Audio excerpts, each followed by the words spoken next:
ماشاءالله شما موهات هم خوب مونده ماشاءالله. بازم بزنم به تخت. ژنتیکیه نه؟ بله ژنتیکیه. پدر بزرگوارم موهاشون نریخته بود؟ اون اتفاقا ریخته بود. موهای سرش ریخته بود. پس چرا میگی ژنتیکیه؟ عمو چی؟ عمو هم اونم ریخته بود.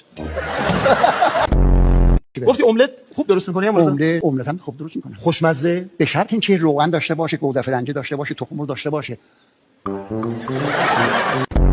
خیلی ممنون. نوه چقدر شیرینه؟ خیلی. هسته میوه چی میشه؟ هسته میوه. این خانوادگی بریم یا مجردی؟ مجردی صحبت نکن. هر جا خواستی بری خانوادگی برو. چش. من همیشه با خانواده میرم. آفرین. یعنی خانم تو بردی؟ اونجا نه، قسمت نشد.